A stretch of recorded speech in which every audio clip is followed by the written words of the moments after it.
What's going on, YouTube? Sean here, and welcome to another edition to After the Movie. I'm currently in my truck right now. I just got done watching Karate Kid Legends. This is the sixth film in the Karate Kid franchise. You had Karate Kid 1 through 3, you had Next Karate Kid, you had Karate Kid 2010, which should have just been called the Kung Fu Kid, if we're being honest. And then, of course, you had Cobra Kai. And now you have this movie, which acts as a film that connects the, original film to the 2010 film universes together. So I thought it was kind of cool how they tied it together. I mean, even as the movie opens up, we have a scene pulled directly from Karate Kid 2 where it's Daniel talking to Miyagi and talking about how his ancestors had connections to China, and just kind of going from there and bridging the films together. So the storyline of this one, it's more tied into the 2010 film in that we have Jackie Chan's Mr. Han character, who has a student named Li, and basically this kid named Li is sent from Beijing, China. He goes with his mom to live in New York City, and he's got kind of some tragic stuff within his past. He loves Kung Fu, but something happened, and he ends up in New York. It's kind of like with this one, it's kind of a lot that it feels a little rushed in some areas. Now, obviously, I'm rocking Miyagi-Do because I am a big fan of the Karate Kid Miyagi universe, and it's kind of cool that it's all just kind of tied together into just to like one universe. And I did kind of like the way they connected it with like the two series of sorts, because the 2010 film was originally just booked as a remake, but like it kind of was different enough to where you could, like, in some way connect it.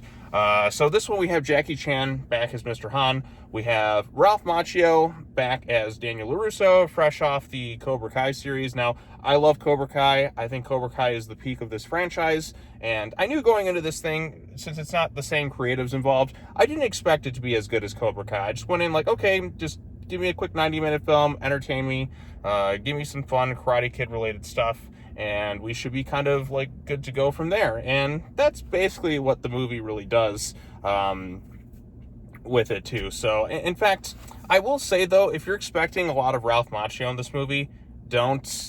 He's not in the movie all that much. He kind of shows up more so like in the third act, and he's kind of brought in because this kid named Li, who is, Mr. Han's student, has to kind of fight in a tournament, and he knows Kung Fu, but he doesn't really know the foundations of karate all that much. So Daniel's kind of brought in, like, after the fact, and it's kind of a little bit rushed, if I'm being honest, because the first half of the movie, like, most of it, like, it focuses on Lee kind of adapting to his life to New York, and it's about trying to, like, help Joshua Jackson, I think it's the actor, Charlie from the Mighty Ducks, Charlie Conway, and it's about trying to help him, like, teach him Kung Fu martial arts stuff to fight in boxing to help save their pizza place.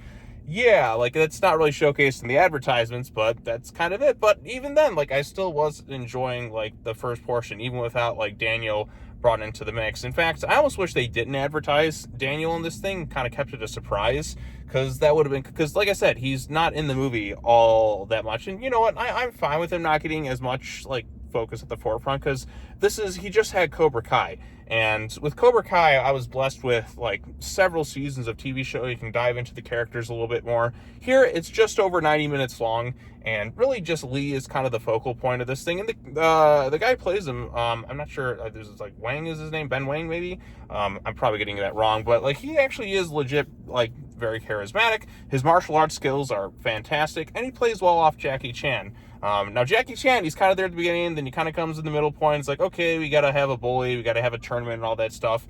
Now the tournament, it feels, like I said, it feels kind of rushed. That's kind of my issue with this one. It's like inoffensive. It doesn't do anything to kind of like rewrite the series or anything like that. It doesn't do anything groundbreaking.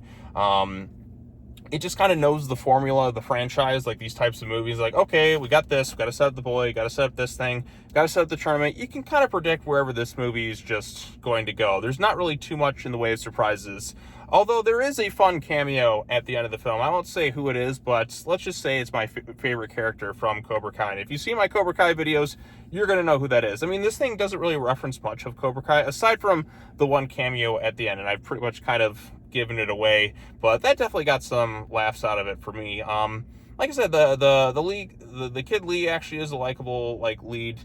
His martial arts skills are very impressive, and he has good You know, he has a good connection with the female lead in this film too, and her dad, who's the pizza place. But yeah, they don't advertise the whole pizza plot line within it too. They do have a funny Peter Parker reference, so I got a kick out of that. So, but again, this is a safe movie. It's formulaic, but it kind of knows like what kind of movie it's trying to be. It's not trying to be like it's very inoffensive. You get some laughs in there. You get some cool fight sequences. You get some characters coming together. I do wish, since they were heavily advertising Daniel's appearance, that he appeared earlier on in the film. Because, again, he doesn't have too much of a connection to Lee in this thing. He's kind of like it almost feels like there's two different movies kind of clashing with each other. You got this first half one where the kid's more so on his own, and then Daniel's kind of brought in, like Lee shows up, or Mr. Han, Jackie Chan, shows up in New York, and then he's like, you know what, now that I'm here, I'm going to go check in on my friend Mr. Miyagi. So he flies all the way from China to New York, and then he quickly flies over to California to where Miyagi's place is at. So him and Miyagi were friends because, you know, the two branches of the Miyagi tree kind of like come together, see two branches, like one tree. So there's the different foundations of the martial arts. So there's like a family connection there with that too, and that kind of carried through. And like I said, I like that connection. So he goes to Daniel. He's like, hey, I need you to help train somebody. And he's like, I can't do it right now. You know, we just had this, I don't know, like what all of Daniel's been up to. So, because it's kind of kept a little bit ambiguous, because this was being made the same time as Cobra Kai, and a lot of people weren't sure if it was connected or not, but it's set a few years after that series, so we don't know what happened to like Daniel's wife or his kids or anything like that. And you really don't need it, because again, this is a short movie. You don't need everyone to get like all that screen time, and Daniel could just very well be like, okay, I'm helping out a friend because it's what I need to do. So, but again, it's fun. Like the connections form kind of quickly. I just wish we had a little bit more scenes showcasing him together. I did like Daniel and Mr. Han's chemistry together. Like Ralph and Jackie like have pretty good on-screen chemistry. There is some funny stuff where they're two, like Jackie's and Ralph's like styles are kind of clashing, and they're trying to teach the kid, and they're just consistently beating him up. It's like, oh, you got to do this thing. So it kind of reminded me a little bit of the Johnny and Daniel dynamic within Cobra Kai, where they're trying to like a conflict of like whose styles there, and that makes sense. Daniel could be a bit of a hothead, and but they get along much better, like Mr. Han and, you know, LaRusso, compared to Daniel and Johnny. Like like I said, it's much, I guess because there's not enough time to showcase a real conflict between the two of them. But Daniel's just kind of brought in as like, hey, I need your help. It's like a phone a friend type moment. Hey, I need your help for the last 25, 30 minutes of the movie. Can you help out? Oh, well, I got a break in my Cobra Kai schedule. I'm going to go ahead and, you know, fly in or whatever. So literally, like, he flies into the movie of sorts. But again, it was nice to kind of see him in there. Like, I'm glad he's there rather than him not being there. And I just kind of wish I had some more scenes with these characters together. I don't know if this is going to be the end of the series. I doubt it. It's not doing like mega numbers right now. I think too, because people have been watching the stuff on Netflix and Cobra Kai, and also you had a lot of stuff coming out like this past weekend. But my audience seemed happy with it, and I came away generally enjoying it. Like I said, the fight scenes are pretty good. The quote unquote bully character, they don't really give him much. You kind of forget sometimes in the movie. He's just kind of a jerk for the sake of being a jerk. I mean, they kind of hint at the sensei problems, but again, this is kind of like there's so much that you need to accomplish within this 90 minutes that Cobra Kai had the luxury of being like several episodes of a TV show, so you can really dive into each character and really flesh them out. Here, it's just like, okay, we know who this guy is.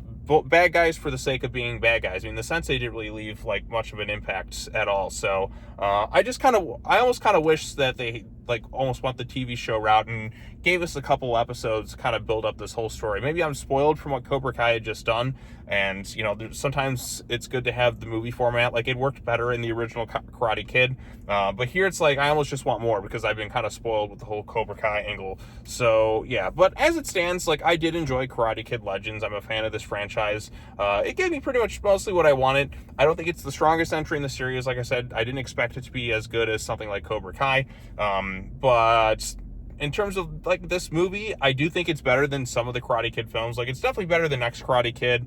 I'd say it's better than Karate Kid Part 3, although Terry Silver is super entertaining in that movie. And probably I might enjoy this one a little more than the 2010 film, which I did rewatch actually like the other day in conjunction with going to see this film because I hadn't watched that in many years. I wasn't a big fan of it, but I kind of warmed up to it a little bit more with this second viewing, but I actually enjoyed this one a little bit more than that. So, but I think Karate Kid 1 and Karate Kid 2 are better than this film, mostly because this film, it feels a little rushed. I feel like it could have gone on another 15, 20 minutes just to kind of flesh things out a little bit more.